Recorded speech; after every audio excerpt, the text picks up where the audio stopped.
السلام علیکم۔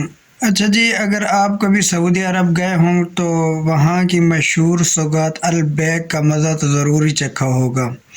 آپ کو جان کر یہ حیرانگی ہوگی کہ یہ وہی چیزیں پروڈکٹ استعمال جو باقی لوگ کرتے ہیں، لیکن اس کے باوجود لوگ لمبی قطار میں کھڑے ہو کر انتظار کرتے ہیں۔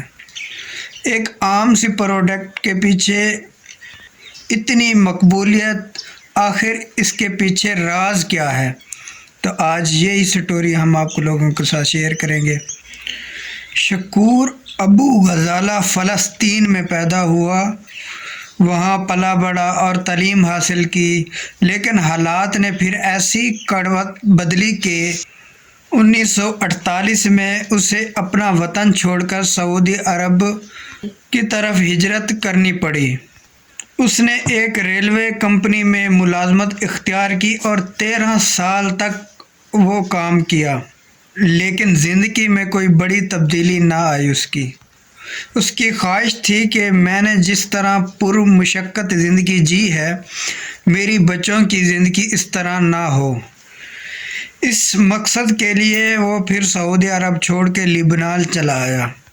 لبنان میں پھر اس نے ایک سے ایک کام کیا، 10 مختلف کاروبار کیے، مطلب کبھی وہ کسی کاروبار میں وہ ناکام ہوا، کسی کام میں اس نے کامیابی حاصل کی۔ البتہ وہ جب ایک صبح اٹھا تو اسے یہ لرزا دینے والی خبر ملی کہ وہ کنگال ہو چکا ہے۔ اس نے جس بینک میں اپنا سرمایہ رکھا تھا وہ سارا کا سارا ڈوب گیا ہے۔ یہ خبر سن کر اس پر قیامت ٹوٹ پڑی۔ وہ شدید مایوس ہو گیا، لیکن ابھی زندگی کا کھیل باقی تھا۔ اچھا جی، کچھ عرصے بعد اسے اطلاع ملی کہ تیل کی بدولت ساری دنیا سعودی عرب کا رخ کر رہی ہے۔ کیونکہ اس نے زندگی کے سناٹے تار دھپڑ کھائے تھے کہ وہ جان گیا کہ یہ ایک بہترین موقع ہے۔ وہ جدہ آیا، اس نے حالات کا جائزہ لیا۔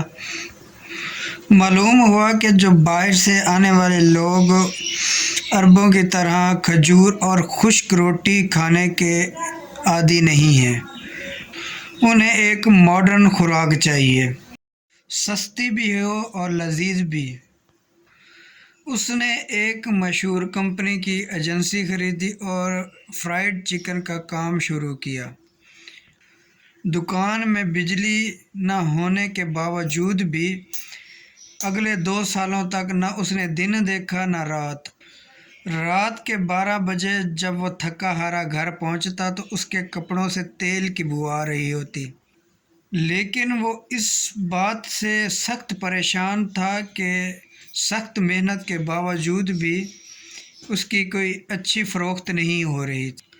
اچھا جی، اسی دوران اسے ایک خوفناک انکشاف ہوا کہ وہ کینسر کے مرض میں مبتلا ہو چکا ہے، لیکن اس بات کو اس نے اپنے اعصاب پر سوار نہ کیا، اپنی جی جان سے محنت کی۔ کچھ ہی عرصے میں اس کا کاروبار چل پڑا، لیکن اس کی بیماری سے لڑنے کی ہمت نہ رہی تھی۔ چنانچہ 1976 کو وہ اس دار فانی سے رخصت ہو گیا۔ شکور ابو غزالہ کی وفات کے بعد ایک دن اس کے بیٹے کو فون آیا کہ دوسری جانب وہ برانچ کا مینیجر کا فون تھا۔ وہ یہ بتا رہا تھا کہ مدینہ والی برانچ کا آج اوپننگ ہے، لیکن اوپننگ ہونے سے پہلے ہی لوگوں کی طویل لمبی لائن لگ چکی ہے جو ہمارے فرائیڈ چکن کے لیے بے تاب ہیں۔ اچھا جی، ایک عام سی پروڈکٹ کے پیچھے اتنی مقبولیت، اس کا راز کیا ہے؟ اس فوڈ کے بانی شکور ابو غزالہ نے اللہ کو اپنے بزنس پارٹنر بنا لیا تھا۔ اچھا، دن بھر کا جب وہ حساب کتاب رات کو کرنے بیٹھتا تھا تو وہ جس قدر اس کے پیکٹ سیل ہوتے تھے، وہ ہر پیکٹ کے فی 1 ریال صدقہ نکالتا تھا۔ اگلے دن جب بزنس دگنا ہوتا تو وہ صدقہ بھی دگنا کر دیتا۔ جیسے جیسے اس کا کاروبار بڑھتا گیا اس کے صدقے کی مقدار بھی بڑھتی ہی گئی. پھر یہ اتنی بڑی رقم بن گئی تھی کہ کئی سارے خیراتی ادارے اس رقم پر چلنے لگے. جب 1976 میں ابو غزالہ کا جنازہ اٹھا تو اس کے ساتھ ساتھ یہ ادارے بھی یتیم ہو گئے.